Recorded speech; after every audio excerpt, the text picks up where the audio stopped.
سعید صاحب پوچھتے ہیں واٹ ڈز اسلام سے آن ہوموسیکشوالٹی. انہوں نے ہوموسیکشوالٹی یعنی ہم جنس پرستی سے متعلق جو ہے اسلام کیا کہتا ہے. دیکھیے ہوموسیکشوالٹی آج سے 50 سال پہلے ایک دماغی روگ سمجھا جاتا تھا، ایک دماغی فطور سمجھا جاتا تھا، دماغی بیماری سمجھی جاتی تھی.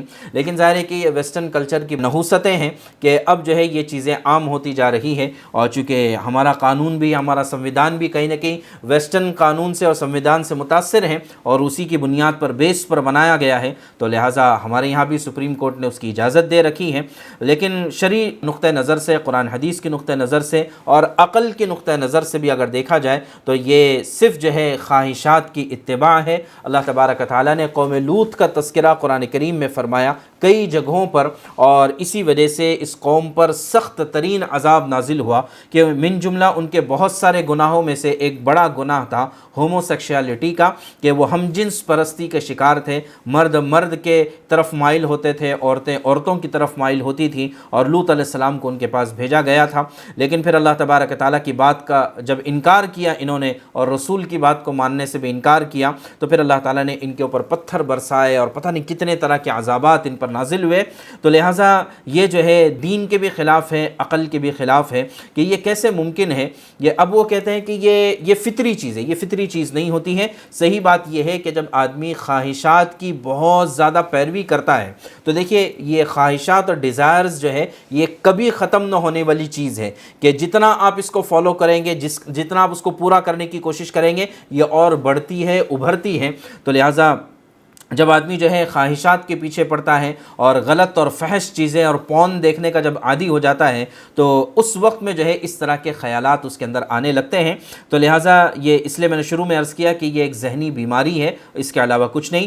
فطری طور پر ایسا نہیں ہے. دیکھیے اگر فطری طور پر ایسا ہوتا تو اللہ تبارک و تعالیٰ یا پھر جو ہے اسلام کے علاوہ جتنے بھی مذاہب ہیں ان میں کہیں نہ کہیں تو اس کا تذکرہ ہوتا، اور اسلام تو دین فطرت ہے. تو لہٰذا فطرت کے مطابق اگر یہ چیز ہوتی تو آج سے 100 سال پہلے بھی یہ چیز پائی جانی چاہیے تھی. جیسے مثال کے طور پر جو ہے فطرت کے مطابق ہے مرد ہونا، عورت ہونا، یا بعض مرتبہ جو ہے ان دونوں کے درمیان ہوتے ہیں، خنثی جنہیں کہا جاتا ہے، یا الگ الگ نام سے ٹرانسجنڈر جنہیں کہا جاتا ہے. تو یہ فطری چیز ہے. یہ آج بھی پائے جاتے ہیں، 100 سال پہلے بھی پائے جاتے تھے، 500 سال پہلے بھی پائے جاتے تھے، 1000 سال پہلے بھی پائے جاتے تھے. تو اگر یہ فطری چیز ہوتی تو جب سے دنیا بنی ہے تب سے اس کا ریکارڈ ہمیں ملتا. جبکہ ہوموسیکشوالٹی کا ہمیں جو ہے قوم لوط سے پہلے کوئی ریکارڈ نہیں ملتا ہے. اور یہ انہوں نے بھی جو اختیار کیا تھا وہ انہوں نے جو ہے خواہشات کی اتباع میں اختیار کیا تھا.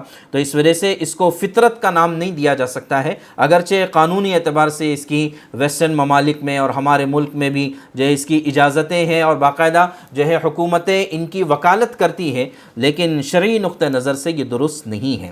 ہاں البتہ ایک بات جس کا میں نے اس سے پہلے بھی تذکرہ کیا تھا کہ ٹرانسجنڈر جو ہوتے ہیں یہ فطری ہوتے ہیں. اب ان کو منحوس سمجھنا یا ان کو گرا ہوا سمجھنا، ظاہر ہے کہ اس کا یعنی ان کے اختیار سے کوئی تعلق نہیں. جیسے کہ انسان کے کالے اور گورے ہونے میں اس کا اپنا کوئی اختیار نہیں، ایسے ہی اس کا مرد عورت یا ٹرانسجنڈر ہونے میں اس کا اپنا کوئی اختیار نہیں ہے. تو لہٰذا ان کو جو ہے سوسائٹی میں کم نگاہ سے دیکھنا اور جو ہے ان کو برا سمجھنا، ان کو دھتکارنا، یہ بالکل غلط بات ہے. ان کے جو حقوق ہیں وہ ان کو ملنے چاہیے.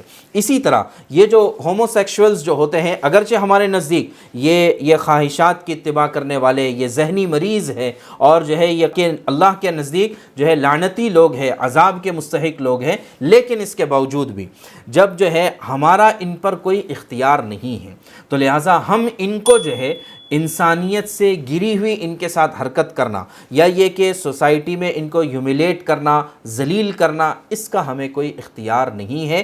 یہ جو ہے جو اولو الامر ہے، اولو الامر مطلب جو ہمارے ذمہ داران ہیں، چاہے وہ سوسائٹی کے ہو چاہے وہ گورنمنٹ کی شکل میں ہو، وہ دیکھیں، وہ جانے اور یہ جانے ہم پرسنل لیول پر ان سے کسی بھی طرح کا کوئی جو ہے ذہنی یا جسمانی تکلیف دینے کی ہم کو اجازت نہیں ہے.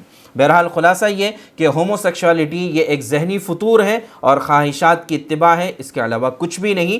تو لہٰذا شرعی نقطہ نظر سے یہ مجرم ہیں، اللہ کے نزدیک لعنتی ہیں، عذاب کے مستحق ہیں.